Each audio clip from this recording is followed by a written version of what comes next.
தேவனுக்கே மகிமை உண்டாகட்டும். ஆண்டவராகிய இயேசு கிறிஸ்துவின் நாமத்தினால் உங்கள் யாவருக்கும் என் அன்பின் வாழ்த்துக்களை நான் தெரிவிக்கிறேன். எக்ஸோடஸ் டிவியின் அருளுரை துளிகள் என்ற நிகழ்ச்சியின் வாயிலாக இந்த காலை வேளையில் உங்களை சந்திப்பதிலே நான் மிகவும் மகிழ்ச்சி அடைகிறேன்.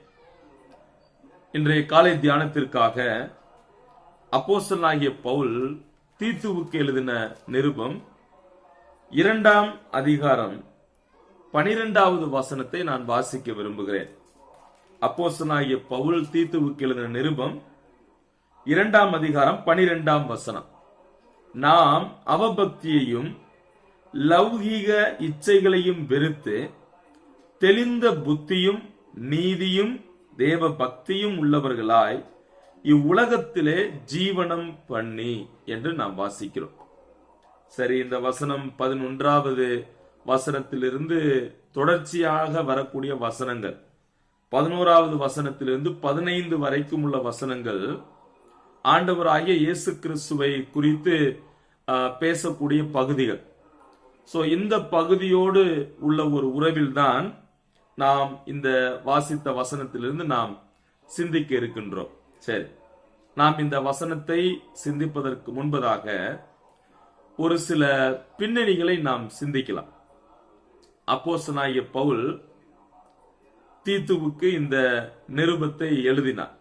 பவுலும் தீத்துவும் கிரேத்தா பகுதியில் தேவனுடைய ஊழியத்தை செய்து அங்கேயே பவுல் தீமோத்தேயுவை விட்டுவிடுகிறார். பவுல் இப்போது கிரேத்தா தீவில் இருந்து கொண்டு இருக்கும்போது அவர் சபைக்கு நேராக அவர் செய்ய வேண்டிய விஷயங்கள் என்ன என்பதை எழுதி காட்டக்கூடிய ஒரு நிருபம் தான் இது. அது மட்டுமல்ல, இந்த நிருபம் போதக நிருபத்தில் ஒன்று என்றும் அழைக்கப்படுகிறது. பொதுவாக பவுலின் நிருபங்களை 3 பிரிவுகளாக பிரிக்கலாம். முதல் பிரிவாக சிறை நிருபங்கள் என்று நாம் பிரிக்கின்றோம். அந்த சிறை நிருபங்கள் என்பது எபேசியர், பிலிப்பியர், கொலோசையர், பிலமோன். அந்த நிருபங்களை அவர் ரோம் சிறையில் இருந்து எழுதினார். அடுத்து சில நிருபங்கள், அதாவது குறிப்பாக இந்த நிருபங்கள் 1 தீமோத்தேயு, 2 தீமோத்தேயு மற்றும் தீத்து போதக நிருபங்கள், ஆங்கிலத்தில் பாஸ்டரல் எபிசல்ஸ் என்று அழைக்கப்படுகிறது. ஏன் அப்படின்னா, சபையில் போதகர்களாக ஊழியர்களாக இருந்த தீமோத்தேயு மற்றும் தீத்துவுக்கு இந்த நிருபம் எழுதப்பட்டது. அவர்களுடைய தனிப்பட்ட வாழ்வு, அவர்கள் சபை வாழ்வு மற்றும் சமுதாய வாழ்வு, இவைகளில் அவர்கள் எப்படி இருக்க வேண்டும் என்பதை அந்த போதகர்களுக்கு எழுதி காட்டக்கூடிய கடிதம். மீதமுள்ள கடிதங்கள் பல உள்ளூர் சபைகளுக்கு எழுதப்பட்ட கடிதங்களாக இருக்கின்றன. சரி, இந்த போதக நிருபங்களை நாம் இப்படியாக ஒப்பிடலாம். இப்ப முதலாவது நாம் பார்த்தால் 1-2 தீமோத்தேயுவில் அப்போஸ்தலனாகிய பவுல் உபதேசத்திற்கு முக்கியத்துவம் கொடுக்கிறார். ஆனால் தீத்து இந்த நிருபத்தில் நடைமுறை காரியங்களுக்கு அவர் முக்கியத்துவம் கொடுக்கிறதை நாம் காண முடிகிறது. அது மட்டுமல்ல, 1 தீமோத்தேயுவில் அப்போஸ்தலனாகிய பவுல் தீமோத்தேயுவிடம் சொல்லும் போது ஒரு தேவனுடைய பிள்ளை என்கின்ற நிலையில் நீ சுவிசேஷத்தை காத்துக்கொள்ள வேண்டும் என்று எழுதுகிறார். 2வது நிருபத்தில் பவுல் இந்த சுவிசேஷத்தை நீ பறைசாற்ற வேண்டும் என்று எழுதுகிறார். You need to proclaim the gospel. தீத்துவில் ஒரு தேவனுடைய பிள்ளை என்கின்ற நிலையில் you need to practise it, அதை நடைமுறைப்படுத்த வேண்டும் என்ற விஷயத்தை இந்த நிருபத்தில் தீத்து எழுதுகிறதை நாம் பார்க்கிறோம். அது மட்டுமல்ல, இந்த நிருபத்தில் பவுல் தன்னை 3 விதங்களில் தன்னை அறிமுகம் செய்கிறதை நாம் காணலாம். அதாவது ஒரு தகப்பனாக தன்னை அறிமுகம் செய்கிறார். அடுத்து பார்த்தீங்க அப்படின்னா, ஒரு நல்ல ஒரு பிரசங்கியாளராக தன்னை அறிமுகம் செய்கிறார். தான் ஒரு அப்போஸ்தலன் என்கின்ற நிலையில் அவர் அறிமுகம் செய்கிறார். சரி, முதல் அதிகாரத்தில் தீத்துவும் சபையில் இருக்கின்றதான மூப்பர்கள், 2வது தீத்துவும் அந்த சபையில் இருக்கக்கூடிய மக்களும் சபையும் என்று பேசுகிறார். 3ஆம் அதிகாரத்தில் தீத்துவும் எதிர்காலமும் என்று பேசுகிறார். சரி, இப்ப 1ஆம் அதிகாரத்தில் மூப்பர்களை குறித்து அவர் சொல்லுகிறார். அவர்கள் எப்படிப்பட்டவர்களாக இருக்க வேண்டும், அவர்களுடைய பொறுப்புகள், கடமைகள் என்ன என்பதை பேசுகிறார். 2ஆம் அதிகாரத்தில் தீத்துவும் சபையும் என்ற தலைப்பில் 3 விஷயங்களை பேசுகிறார். முதலாவது, the people in the church, சபையில் இருக்கக்கூடிய சில நபர்கள், சில மக்களை குறித்து அவர் பேசுகிறார் 2ஆம் அதிகாரத்தில். அடுத்து அதே 2ஆம் அதிகாரத்தில் நாம் அதாவது 1 - 10 வரை அந்த சபையில் இருக்கக்கூடிய மக்களை குறித்து பேசுகிறார். ஆனால் 11 அதே அதிகாரம் 2ஆம் அதிகாரம் 11 - 15 வசனங்கள் the savior of the church, சபையினுடைய இரட்சகராக இருக்கக்கூடிய இயேசு கிறிஸ்துவை குறித்து பேசுகிறார். அப்ப இங்கே இயேசு கிறிஸ்துவை குறித்து 4 விஷயங்களை நாம் காணலாம். அவருடைய இன்கார்னேஷன், அவருடைய மாம்சமாகுதலை குறித்து நாம் காணலாம். அவருடைய எக்ஸாம்பிளரி லைஃப், உதாரணமான வாழ்க்கையை நாம் காணலாம். 3ஆவதாக அவருடைய பலி மரணம், அவருடைய மரணத்தை குறித்து நாம் காணலாம். 4ஆவதாக அவரது 2ஆம் வருகையை குறித்து நாம் காணலாம். சரி, வசனம் 2ஆம் அதிகாரம் 12ஆம் வசனம்.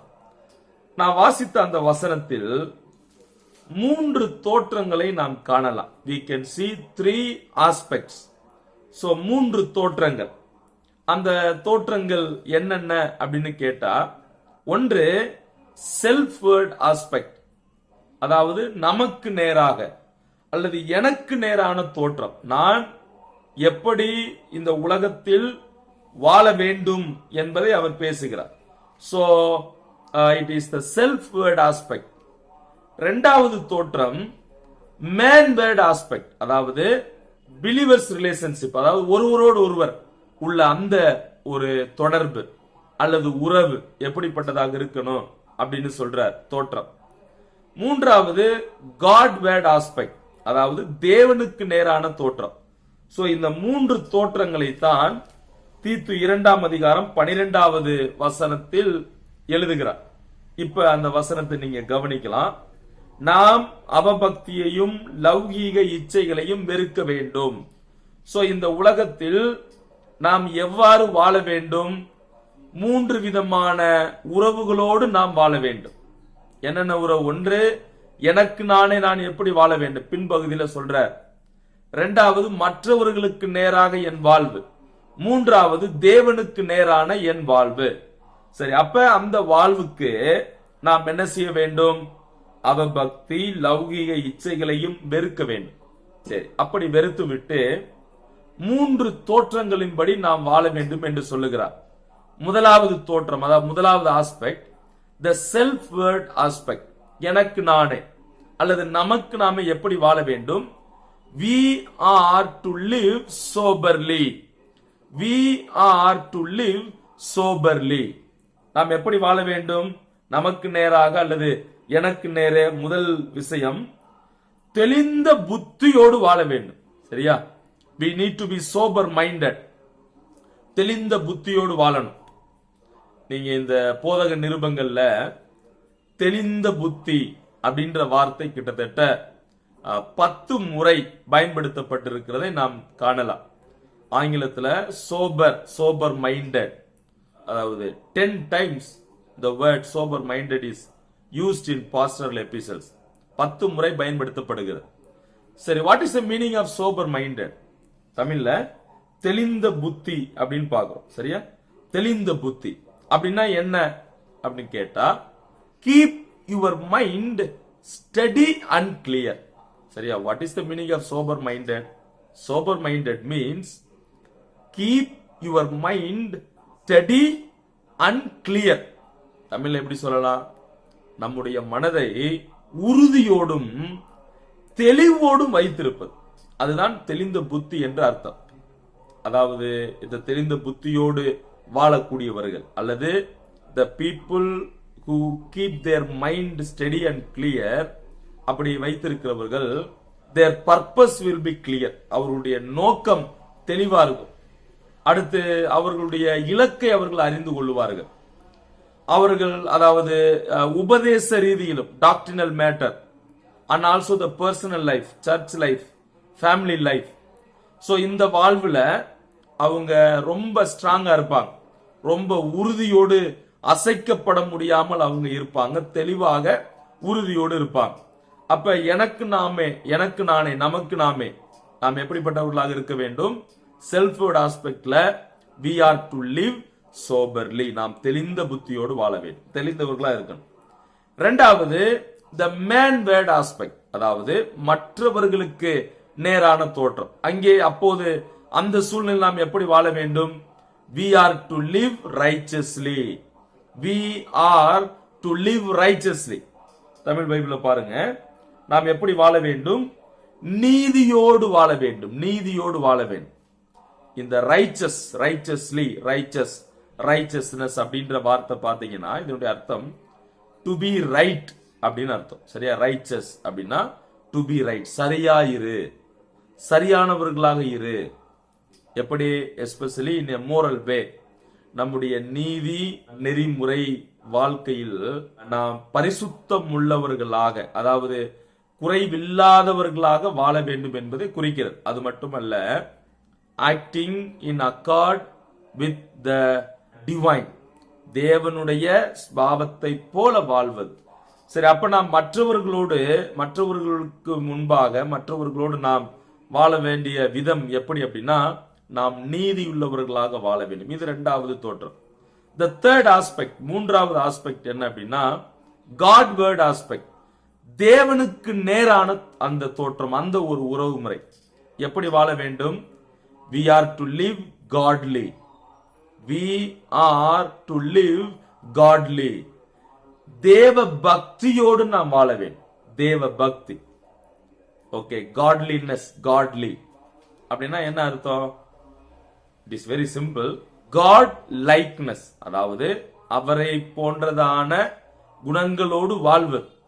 இன்னொரு வார்த்தையில right relationship with God and also with other believer, தேவனோடும் நமது மற்ற சகோதர சகோதரிகளோடும் சரியான உறவு முறையில் இருப்பது.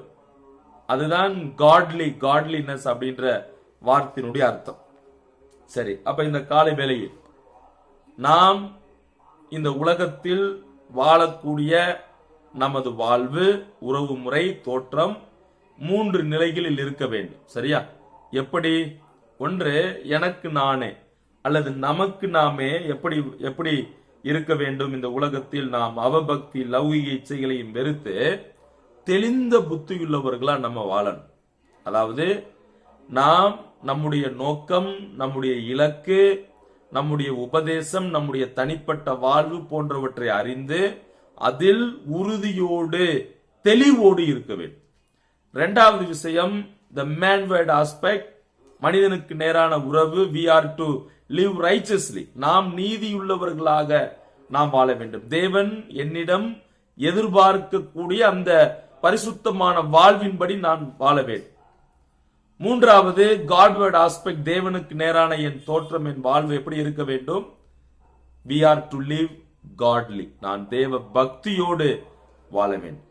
சரியா? தேவன் இதைத்தான் விரும்புகிறார். சோ வரக்கூடிய நாட்களில் இந்த சத்தியத்தை உணர்ந்து இதன் அடிப்படையில் நாம் வாழ ஆண்டவர் நமக்கு உதவி செய்வாராக. தேவனுடைய நாமம் மகிமைப்படட்டும். ஆமென்.